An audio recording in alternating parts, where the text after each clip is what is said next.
Welcome back. आज हम लोग अरिथमेटिक प्रोग्रेशन के कुछ क्वेश्चंस करेंगे जो बच्चों ने क्लास में डाउट्स भेजे थे। उन क्वेश्चंस को मैं यहाँ पे बोर्ड पे करने वाला हूँ। अरिथमेटिक प्रोग्रेशन, ठीक है। और टिपिकल क्वेश्चंस हैं, जो क्वेश्चन प्रीवियस ईयर में पूछे हुए क्वेश्चंस हैं उन्हीं को डील करेंगे। और आई होप कि आप लोगों को एपी का थ्योरी क्लियर होगा। पूरे arithmetic progression in 10th class arithmetic progression में आपको term and the sum of the series के बारे में पढ़ना है। और फार्मूला आपको पता होना चाहिए कि अगर किसी भी अरिथमेटिक प्रोग्रेशन में किसी टर्म का अगर बारे में बात करना है तो उसका फार्मूला क्या होता है वो आपको पता होना चाहिए। किसी भी अरिथमेटिक प्रोग्रेशन में nth टर्म का जो फार्मूला है, the formula for the nth term which is denoted by an is a plus n minus 1 into d। I hope कि ये फार्मूला आप लोगों को क्लियर होगा। इस फार्मूले में an क्या है? an is the term at the nth position। a क्या है? a is the first term of that ap। d क्या है? the common difference of ap। और n क्या है? n is the position। okay, n is the position at which the nth term is placed। okay, for example मान लीजिए यहाँ पर कहीं पे AP प्लेस्ड है। AP मान लो कहीं पे बना हुआ है। AP क्या होता है? एक सीक्वेंस होता है जिसमें नंबर्स अरेंज्ड होते हैं सच दैट कि हर एक अगला नंबर अपने पिछले नंबर से एक कांस्टेंट कॉमन डिफरेंस पे होता है। इतना थ्योरी। तो लेट अस सपोज कि यहाँ पे कहीं पे AP है and suppose this is my first position, this is my second position, this is my third position, this is my fourth position, this is my fifth position and so on. तो अगर मैं आपके कहीं पे book में या कहीं पे भी क्वेश्चन में फिफ्थ टर्म का जिक्र हो रहा है कि फिफ्थ टर्म के बारे में बात कीजिए, तो उसको हम लिखेंगे कैसे? उसे हम लिखेंगे, डिनोट करेंगे A5 A और उसके सबस्क्रिप्ट में हम 5 लिख देंगे। That means we are talking about the fifth term. Fifth term होगा क्या? फिफ्थ टर्म अपने फिफ्थ पोजीशन पर प्लेस्ड वाला टर्म होगा। यहाँ पर A5 रखा हुआ होगा, है ना। और इसमें ये जो सबस्क्रिप्ट में नंबर जो लिखा हुआ है, ये जो सबस्क्रिप्ट में नंबर लिखा है वो क्या बता रहा होता है? पोजीशन। और ये जो पूरा A5 है, ये पूरा का पूरा जो चीज़ है ये क्या है? उस जगह पे रखा हुआ टर्म, है ना। A क्या A किसे कहते हैं? A कहते हैं the first term of the AP। और D क्या होता है? D होता है कॉमन डिफरेंस। कॉमन डिफरेंस मतलब हर एक अगला टर्म अपने पिछले टर्म से एक कॉमन डिफरेंस, एक खास डिफरेंस के साथ एसोसिएटेड होता है। उसी को क्या बोलते हैं? Common difference. यानी कि अगर तुम सब्ट्रैक्ट करो, हर एक अगले टर्म को पिछले टर्म से अगर सब्ट्रैक्ट करो तो तुम्हें एक वैल्यू मिलेगी, उसी का नाम हम बोलते हैं क्या? Common difference. यानी अगर सेकंड टर्म को तुमने अगर फर्स्ट टर्म से सब्ट्रैक्ट किया तो तुम्हें एक वैल्यू मिलेगी। फिर उसी तरह से थर्ड टर्म को अगर तुमने सेकंड टर्म से सब्ट्रैक्ट किया तो तुम्हें वैल्यू मिलेगी। और ये वैल्यू, दोनों जो वैल्यूज मिलेंगी वो वैल्यूज क्या मिलेंगी? सेम मिलेंगी। इसे क्या बोलते हैं? Common difference. और ऐसा हमेशा होगा, हर एक अगला टर्म अपने पिछले टर्म से एक फिक्स डिस्टेंस पे ही प्लेस्ड होता है। इसी सीक्वेंस को हम लोग नाम क्या देते हैं? AP, है ना। तो AP से रिलेटेड हमारे पास क्वेश्चंस हैं यहाँ पर जो कि टर्म से रिलेटेड है। और इसी AP में हमारे पास एक और फार्मूला आता है। इस पूरे चैप्टर में 2 ही फार्मूले हैं, एक nth टर्म से रिलेटेड और एक हमारे पास क्या है? सम ऑफ द सीरीज। कि अगर हमारे पास टर्म्स दिए हुए हों AP में तो उनको ऐड कैसे किया जाता है ना। उसके लिए हमारे पास फार्मूला क्या है? Sn is equal to n by 2 2a plus n minus 1 into d। We have this formula for finding the sum। अब इस फार्मूले में Sn किसे रिप्रेजेंट करता है? What is Sn? Sn is the number of terms starting from मतलब beginning से अगर तुम स्टार्ट करते हो, अगर तुम बिगनिंग से स्टार्ट करके 7 टर्म इकट्ठे कर लो AP के, या 10 टर्म इकट्ठे कर लो, तो वो जो शुरू किसी भी AP के शुरुआत से जो नंबर ऑफ टर्म्स तुम इकट्ठे करके और उनको ऐड कर रहे हो, दैट इज Sn। उनका जो एडिशन करके जो आंसर आएगा वो आंसर को तुम Sn से रिप्रेजेंट करते हो। Sn represents what? The sum of the first n terms of the AP, है ना। अगर मैंने सपोज S6 लिख दिया, यहाँ पर S6 लिख दिया S और उसके सबस्क्रिप्ट में अगर 6 लिखा हुआ है तो उसका मतलब क्या होगा? उस AP के शुरुआत जहाँ पे भी उसका जो फर्स्ट टर्म था वहाँ से लेकर उसके आगे कुल मिला के 6 टर्म्स मिलेंगे। उन सब सारे टर्म्स को आपको क्या करना है? ऐड करना है। और ऐड करके जो वैल्यू मिलेगी उसी को हम नाम देंगे क्या, S6। और वो वैल्यू कैसे प्राप्त की जाती है, how do we obtain that value, we obtain that value using this formula. इस फार्मूले से तुम क्या कर सकते हो, उन सबको ऐड कर सकते हो। यानी तुम्हें बार बार उसको सिंपल जैसे बचपन में ऐड करते थे वैसे ऐड करने की ज़रूरत नहीं है, तुम इस फार्मूले से डायरेक्ट उसका एडिशन ला सकते हो। ओके, आओ इस फार्मूले में देखते हैं कि ये फार्मूला क्या क्या डील कर रहा है। यहाँ पे दो चीज़ों का प्रोडक्ट है। कौन कौन से दो चीज़ों का प्रोडक्ट है, पहली चीज़ है, पहला टर्म है n/2। n/2 मल्टीप्लाई हो रहा है इस बड़े से ब्रैकेट के साथ। व्हाट इज n, याद रखना पिछले वाले फार्मूले में जहाँ पे तुमने an का फार्मूला देखा था वहाँ पे भी देखा था कि n आया हुआ था, नहीं, और इस वाले फार्मूले में भी n आया हुआ है, लेकिन यहाँ का n और वहाँ का n में फ़र्क है। an में जब तुम n की बात करते हो तो n किसी एक खास पोजीशन की बात करता है, ठीक है, लेकिन जब Sn वाले फार्मूले में तुम n की बात करते हो तो वो किसी पोजीशन की बात नहीं कर रहा, वो नंबर ऑफ टर्म्स की बात कर रहा है। स्टार्टिंग फ्रॉम बिगिनिंग से स्टार्ट करके, है ना, स्टार्टिंग फ्रॉम द बिगिनिंग, जितने भी तुम्हारे पास n टर्म्स हैं उन सबको इकट्ठा करना है तुम्हें और फिर ऐड करना है। यानी कि Sn वाले फार्मूले में n is not the position. Sn वाले जो फार्मूला है उसमें n is the number of terms कि कहाँ से, फ्रॉम द बिगिनिंग। दोनों में फ़र्क है, याद रखना। an में n is what, the specially position बताया हुआ है। वहाँ पे अगर मैं A5 लिखता हूँ that means the 5th position का टर्म, ओके, लेकिन जब मैं S5 लिखता हूँ तो यहाँ पर n, ये जो 5 है वो क्या है, वो 5th पोजीशन नहीं बता रहा, वो बता रहा है क्या कि शुरुआत से लेके आपको पहले 5 टर्म्स ले लेने हैं AP के और उनको फिर ऐड करना है और उसका आंसर निकालना है। तो याद रखना ऊपर के फार्मूले में जब n यूज़ हुआ था, पहले वाले फार्मूले में जब n यूज़ हुआ था n वाज द पोजीशन, लेकिन इस वाले फार्मूले में n is what, number of terms. बिल्कुल इसका डिस्टिंक्शन अच्छे से समझ लेना, ठीक है। तो इस फार्मूले के हिसाब से आपको नंबर ऑफ टर्म्स जो भी जितने भी लेने हैं उतने नंबर ऑफ टर्म्स ले लीजिए, उसको 2 से डिवाइड कर दीजिए। सपोज आपने 6 टर्म्स लेने हैं या 10 टर्म्स लेने हैं तो नंबर ऑफ टर्म्स लेके आप नंबर ले लीजिए 6 और उसको 2 से डिवाइड कर दीजिए, यू विल गेट 3। या अगर 10 टर्म्स लेने हैं तो उसको 2 से डिवाइड कर दीजिए, यू विल गेट 5, है ना। तो आपको एक नंबर यहाँ पे मिल जाएगा बाहर में और उस नंबर से आपको इस क्वांटिटी को मल्टीप्लाई करना है। ये क्वांटिटी क्या है, ये क्वांटिटी में ध्यान से देखिए, ए इज स्टिल, ए जो है अभी भी आपके पास क्या है, the first term of the AP है। डी क्या है, D common difference of that AP है। डी हमने देखा था, डी जो कॉमन डिफरेंस होता है वो क्या होता है, किसी भी दो सक्सेसिव टर्म, है ना, अगला टर्म और पिछला टर्म का अगर डिफरेंस निकाला जाए तो उसे ही कॉमन डिफरेंस बोलते हैं। तो ए हमारा first term of the AP है, डी हमारे पास क्या है, common difference of the AP है, और यहाँ पर n क्या है, n is not the position. याद रखना Sn के फार्मूले में n is not the position, वो क्या है, टोटल नंबर ऑफ टर्म्स है, ठीक है, स्टार्टिंग फ्रॉम द बिगनिंग, शुरुआत से लेकर, है ना। तो ये दो फार्मूले से आप AP के क्वेश्चंस को डील करते हैं। आइए देखते हैं कि बच्चों ने क्या क्या क्वेश्चन पूछे हैं, हम लोग इसी को सॉल्व करेंगे, ठीक है।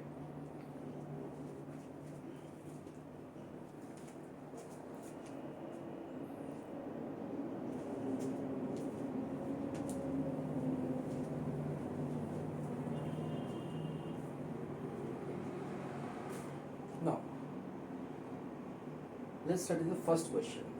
इसका हम लोग पहला क्वेश्चन देखते हैं।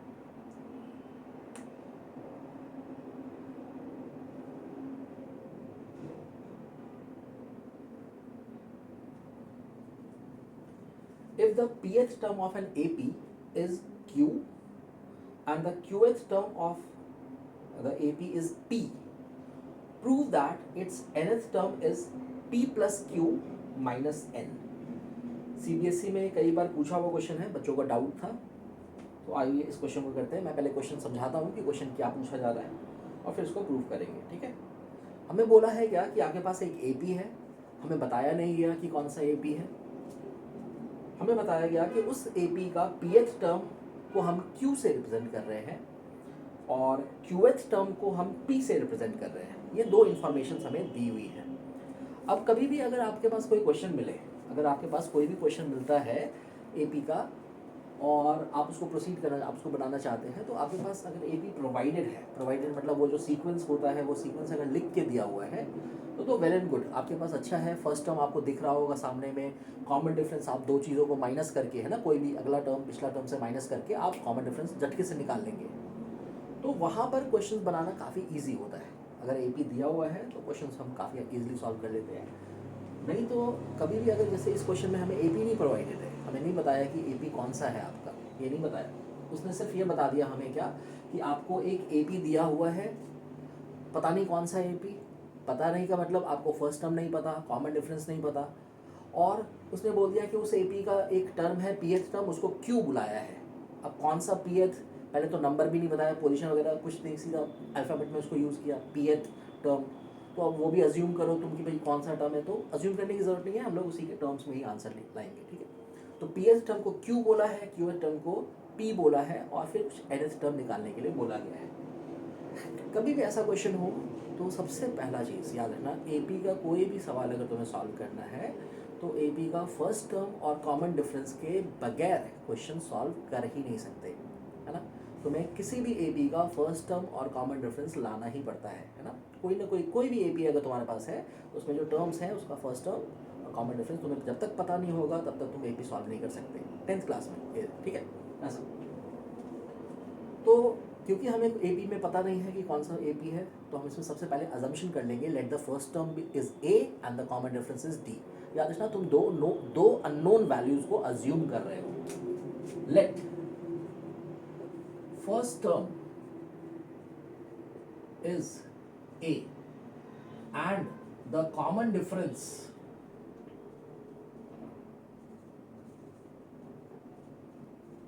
Is D. ये दो अजम्पशंस तुम कर लोगे सबसे पहले, बगैर इसके तुम्हारा काम बनेगा ही नहीं, याद रखना। और याद रखना है तुम्हें जब तक इनकी वैल्यूज नहीं मिलेंगी तब तक तुम क्वेश्चन सॉल्व नहीं कर पाओगे, ठीक है। तो क्यों नहीं सॉल्व कर पाएंगे, क्योंकि हमें एक खास टर्म ढूंढना है। हमें एपी में क्या बोला है, एक खास टर्म बोला हुआ है कि nth टर्म आप ढूंढ के बताओ। तो बिना कोई भी अगर तुम्हें टर्म ढूंढना है तो बिना ए और डी के टर्म तुम ढूंढ नहीं सकते, है ना। तुमने फॉर्मूले में देखा था a n is equal to a plus n minus one into d होता था। तो सबसे पहले हमने उसको अज्यूम कर लिया, और याद रखना हम इसकी वैल्यूज ढूंढेंगे in the terms of P and Q, okay okay. Now सबसे पहले हमें दिया हुआ है कि इट्स पीएथ टर्म इज क्यू। इसका मतलब क्या हुआ, इसका मतलब हुआ कि कोई एक पोजीशन है पी, वहां पे जो टर्म रखा हुआ है वो है क्यू। तो and then according to the formula कि किसी भी पोजीशन पे रखा हुआ जो टर्म है, किसी भी पोजीशन पे जो रखा हुआ टर्म है जो कि अभी क्या है क्यू, है ना, वहाँ पे क्या रखा हुआ है, क्यू रखा हुआ है। तो किसी भी पोजीशन पे जो रखा हुआ टर्म है वो किसके बराबर होता है, वो बराबर होता है the first term of the AP plus उसका पोजीशन। ये जो टर्म था वो किस पोजीशन पे रखा हुआ था, पीएथ पोजीशन पे रखा हुआ था। तो इसका पोजीशन क्या हुआ, पीएथ इसका पोजीशन हुआ। तो हम इसके पोजीशन -1 टाइम्स डी से फर्स्ट टर्म को ऐड कर देते हैं, तो हमें वहाँ पे रखा हुआ टर्म मिल जाता है।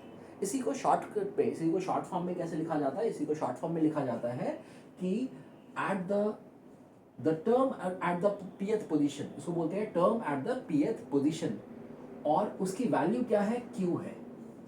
बहुत बार क्या किया जाता है कि हम सबसे पहले जो इन्फॉर्मेशन दिया गया है उसको शॉर्ट फॉर्म में इस तरह से लिख लेते हैं। इसका मतलब क्या है, the term at the pth position is Q. ये लिखा हुआ A P equal to Q है, इसको पढ़ते कैसे हैं, the term at the pth position equal to Q. और इसी को जब एक्सपैंडेड फॉर्म में लिखते हैं तो जो टर्म है पीएथ पोजीशन पे that should be equal to the what, the first term plus the position, जो भी उसका पोजीशन है उसमें से 1 माइनस करके और फिर डी से मल्टीप्लाई कर देते हैं। तो ये मेरा फर्स्ट इक्वेशन क्रिएट हुआ, this is my first equation. याद रखना इस फर्स्ट इक्वेशन में हमारे पास दो अननोन्स हैं। कौन कौन से दो अननोन्स हैं, एक अननोन हमारे पास ए है और दूसरा अननोन डी है। A and D R unknowns. तो बोलोगे सर पी और क्यू क्या है, फिर पी और क्यू पूरे क्वेश्चन में एक कांस्टेंट की तरह ट्रीट किया जाएगा, ठीक है। भले ही वो वेरिएबल के रूप में दिखाई दे रहा है लेकिन it will be treated as what, constant.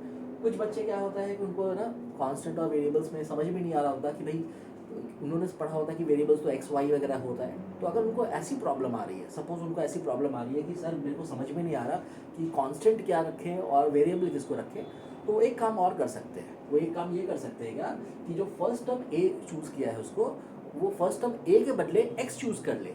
Late us suppose the first term is x and the common difference is Y.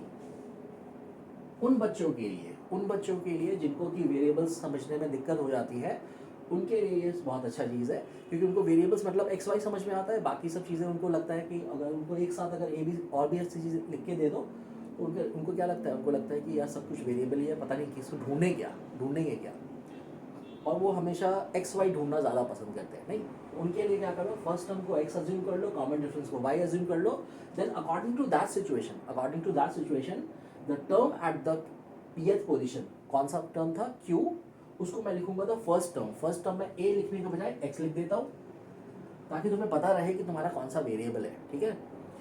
और पोजीशन कौन सा था, पीएथ पोजीशन, वो दिया हुआ था क्वेश्चन में कि भाई वो पोजीशन पीएथ पोजीशन है, तो उसे हम कांस्टेंट की तरह ट्रीट करेंगे, P position -1 into the common difference को तुम वाई ले लो। तो अब यहाँ पे ना ऐसा अगर लिखा हुआ रहे इक्वेशन, तो तुम्हें समझ में आता है कि अच्छा मेरे पास क्या है, लीनियर इक्वेशन है वेरिएबल एक्स और वाई में, बाकी जो चीज़ें हैं मल्टीप्लाई जो वहाँ पर, वो क्या है, वो कांस्टेंट्स की तरह ट्रीट की जाएंगी, ठीक है ना। लीनियर इक्वेशन टू वेरिएबल्स भी तो तुम्हारे सिलेबस में है, तो इस तरह से तुम उसको लिखो, अच्छा रहेगा, तुम्हें एक्स और वाई वैल्यू निकालने में आसानी होगी। चलो अगला क्या दिया है, अगला कंडीशन दिया है कि the term at the qth position is p, यानी कि क्यूवेथ पोजीशन पे जो टर्म है उसकी वैल्यू पी दे रखी है, ये बोला है। इसको पढ़ते कैसे है, the term at the qth position, और वो किसके बराबर दिया हुआ है, पी के बराबर दिया हुआ है, कि भाई क्यूवेथ पोजीशन पर पी वाला टर्म है। तो उसको भी हम अगर एक्सपैंडेड फॉर्म में लिखें तो हम लिखेंगे जो टर्म वहां पे रखा हुआ है वो है पी, वो किसके बराबर होगा, वो बराबर होगा उस एपी के फर्स्ट टर्म प्लस उसका पोजीशन -1, पोजीशन कौन सा है उसका, क्यूवेथ पोजीशन, उस पोजीशन में से 1 माइनस कर दो और मल्टीप्लाई कर दो कॉमन डिफरेंस के साथ। कॉमन डिफरेंस को हमने क्या अज्यूम किया हुआ है, वाई अज्यूम किया हुआ है। ये उन बच्चों के लिए है, याद रखो एक्स और वाई मैं उन बच्चों के लिए ले लेता हूँ अजम्पशंस जिन बच्चों को ये समझ में नहीं आ रहा होता कि कांस्टेंट कौन सा है, वेरिएबल कौन सा है, ठीक है।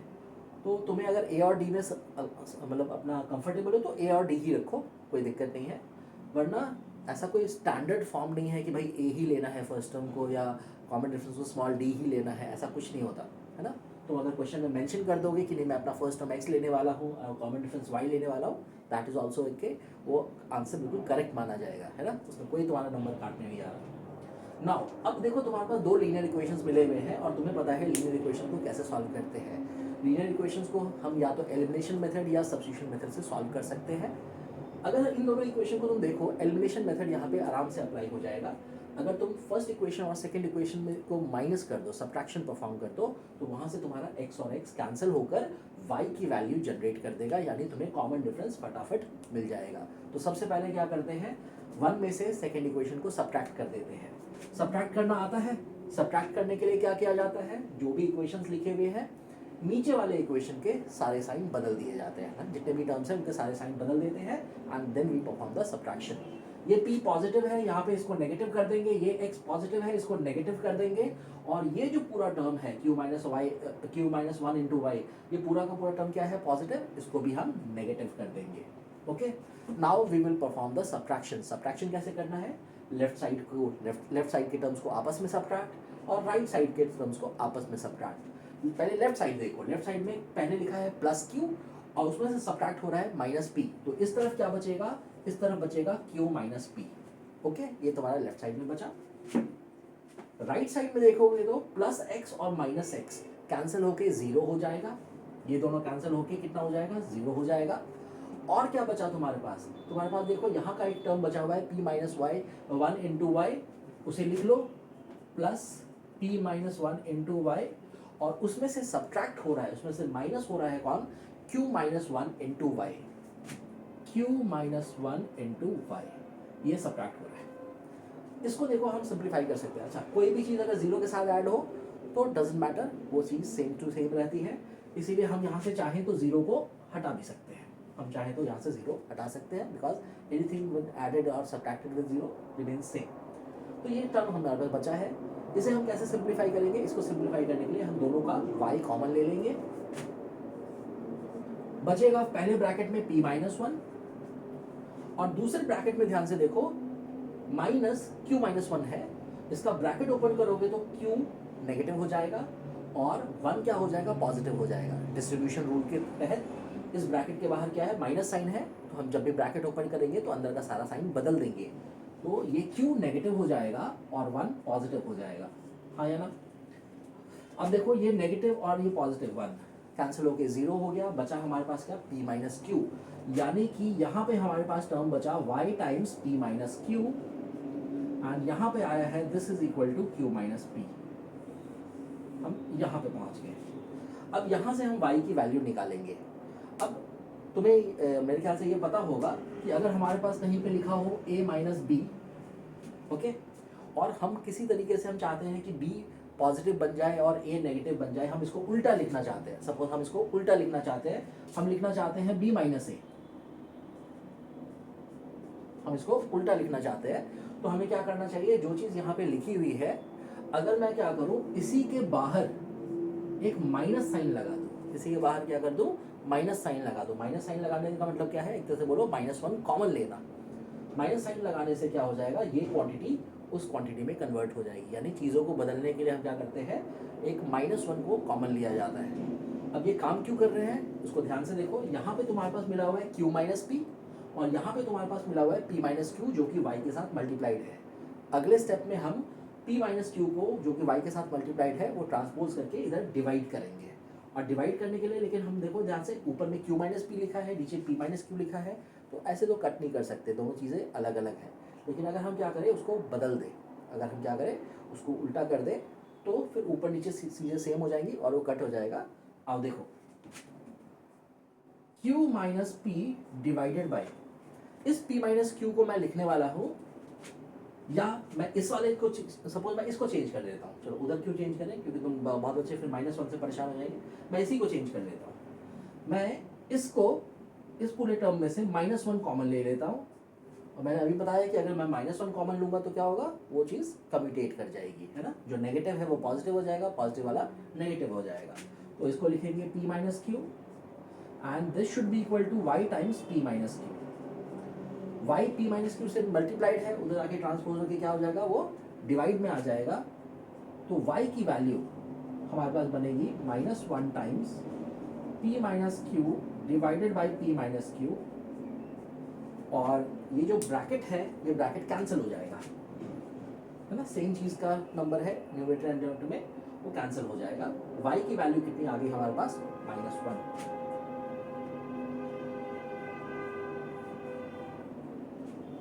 अब एक बहुत इंपॉर्टेंट यहाँ पे भी डिस्कशन होता है। डिस्कशन क्या होता है कि क्या सर हम यहाँ पे डिवीजन कर सकते हैं? प्रॉब्लम क्या है डिवीजन करने में? प्रॉब्लम डिवीजन करने में ये है कि मैथ्स में 0 से डिवीजन करना अलाउड नहीं होता। हमें कैसे पता कि इन दोनों को सब्ट्रैक्ट करके 0 नहीं आएगा, है ना? कोई दो नंबर्स है, सब्ट्रैक्शन में 0 भी तो आंसर आ सकता है, क्योंकि तुम p के बारे में नहीं जानते, तुम q के बारे में नहीं जानते कि p कौन सा नंबर है, q कौन सा नंबर है। अगर दोनों नंबर सेम होते, एक नंबर 5 होता, दूसरा नंबर भी 5 होता, तो अगर एक 5 माइनस 5 आंसर कितना होता? 0 होता। तो तुम्हें कैसे पता कि ये नंबर 0 हुआ है कि नहीं हुआ है?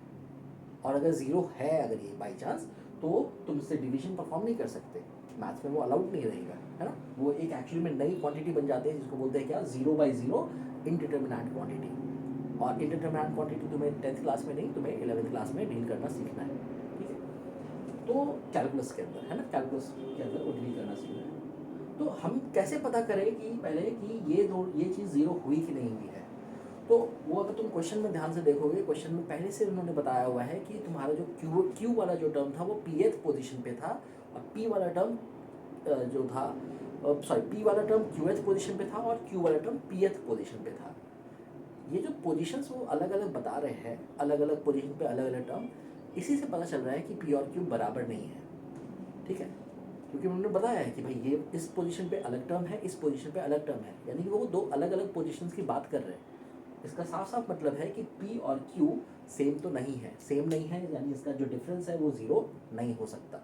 ओके, तो यहाँ पे डिवीजन अलाउड है, आप आराम से डिवीजन कर सकते हो। आप बोल सकते हो since P is not equal to Q we will perform the division. तो y की वैल्यू -1 आ गई। y क्या था? y आपका कॉमन डिफरेंस था। आपने कॉमन डिफरेंस निकाल लिया, कितना आ गया आपके पास कॉमन डिफरेंस? -1। अब ध्यान से देखो, मुझे कॉमन डिफरेंस मिल चुका है,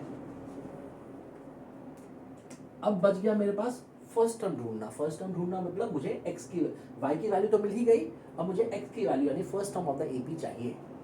कैसे लाएंगे हम? ये y की जो वैल्यू है किसी भी एक इक्वेशन में सब्स्टिट्यूट कर देंगे। सपोज हमने क्या किया, y की वैल्यू फर्स्ट इक्वेशन में सब्स्टिट्यूट कर दी, तो हमें क्या मिलेगा? हमें मिलेगा putting this value of y in 1, putting y in 1 first equation, we will get q is equal to x plus p minus 1 multiplied by -1, है ना। y की वैल्यू कितनी आई थी? -1 आई थी, तो मैंने ब्रैकेट में p -1 को -1 से मल्टीप्लाई कर दिया।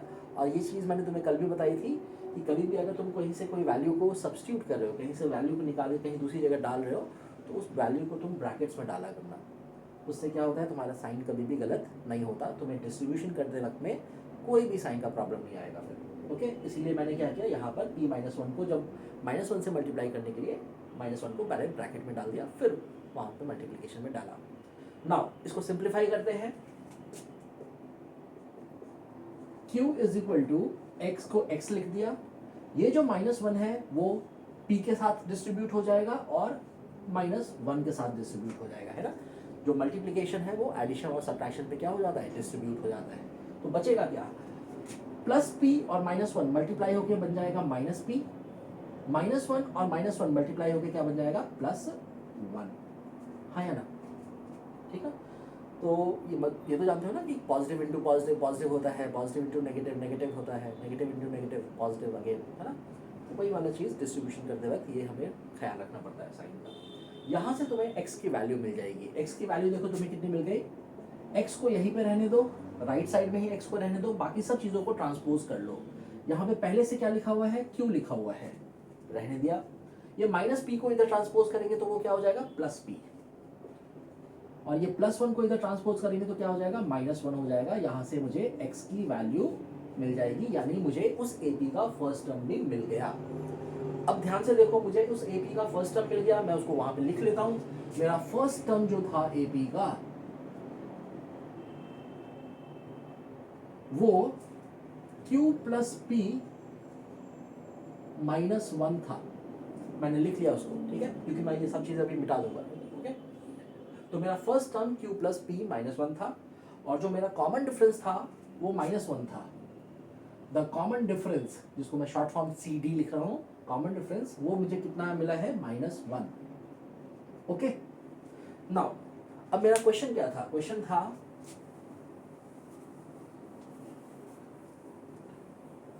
कि मुझे इस AP का nth टर्म ढूंढना है। मुझे क्या करना है, इस AP का nth टर्म ढूंढना है। I have to find the AN, the term at the nth position ढूंढना है। हमें पता है किसी भी AP का, हमने देखा था, किसी भी AP का जो किसी एक खास पोजीशन का टर्म चाहिए तो उसको कैसे लिखा जाता है, उसको लिखने का तरीका होता है द फर्स्ट टर्म। याद रखो, फर्स्ट टर्म को हमने किससे रिप्रेजेंट किया था, x से रिप्रेजेंट किया था, यही x की वैल्यू आ रखी है ना, this is the value of x। तो the first term plus the position -1 times the common difference. Common difference को हमने किससे रिप्रेजेंट किया हुआ है, y से रिप्रेजेंट किया हुआ है। ओके, और ये हमें y की वैल्यू मिल चुकी है ना, y की वैल्यू कितनी है, -1 है। Now putting those two values here, हम यहाँ पे, अब हमें x और y दोनों मिल चुका है, यहाँ पे डालते हैं, देखते हैं आंसर क्या आता है। The answer will be, x के बदले हम कितना डालेंगे, q प्लस p -1। याद रखना है, जब भी वैल्यूज डालेंगे वैल्यू को उठा के ब्रैकेट में डालना। ओके, x के बदले मैंने ये लिख दिया। नाउ पोजीशन कौन सा बोला है, nth पोजीशन, तो यहाँ पर हमने पोजीशन -1 यानी NP कांस्टेंट ही है यहाँ पर, इसको लिखेंगे n-1 multiplied by y, common difference, y की वैल्यू कितनी आ रखी है, -1, यहाँ पे डाल देंगे ब्रैकेट के अंदर। जब भी वैल्यू सब्स्टिट्यूट करो ब्रैकेट के अंदर, और फिर जो मल्टीप्लिकेशन है उसको एडिशन या सब्ट्रैक्शन के ऊपर डिस्ट्रीब्यूट कर दो। दो टर्म्स है तुम्हारे पास, एक ये पूरा का पूरा ब्रैकेट एक अलग टर्म है, और एक यहाँ का जो दो मल्टीप्लिकेशन वाला है वो अलग टर्म है। वहाँ पर डिस्ट्रीब्यूशन होगा, ये -1 इस ब्रैकेट के ऊपर डिस्ट्रीब्यूट हो जाएगा। याद रखना इस ब्रैकेट के ऊपर डिस्ट्रीब्यूट नहीं होगा क्योंकि ये डिफरेंट टर्म है ना। तो -1 को मैंने इधर डिस्ट्रीब्यूट किया, इधर डिस्ट्रीब्यूट किया, बचा क्या मेरे पास, इस ब्रैकेट को एज इट इज ओपन कर दो, ये बचा तुम्हारे पास q प्लस p -1, और यहाँ पर -1 जब n के साथ मल्टीप्लाई होगा तो +n और -1 बिकम्स -n, -1 और -1 मल्टीप्लाई होकर क्या बन जाएगा, +1। देखो यहाँ पे +1 और -1 कैंसिल होके 0 हो जाएगा, बचेगा हमारे पास क्या बचेगा, q plus p minus n, यानी कि मेरा जो nth टर्म है वो कितना है, वो है q plus p minus n, और यही हमें प्रूव भी करना था, hence proved, hence proved. Okay, तो ये थोड़ा सा लेक्चर, ये पहला वाला जो क्वेश्चन था इसमें थोड़ा सा लंबा क्वेश्चन चला गया, ज़्यादा टाइम लग गया इसमें समझाते उसमें, है ना। नेक्स्ट क्वेश्चन में हम थोड़ा जल्दी जल्दी काम करेंगे। ओके, तो यही क्वेश्चन था कि हमें pth पोजीशन पे q टर्म था, qth टर्म पोजीशन पे p टर्म था, और हमें बताना था कि उस ap का nth टर्म क्या होगा, है ना। Okay, thank you.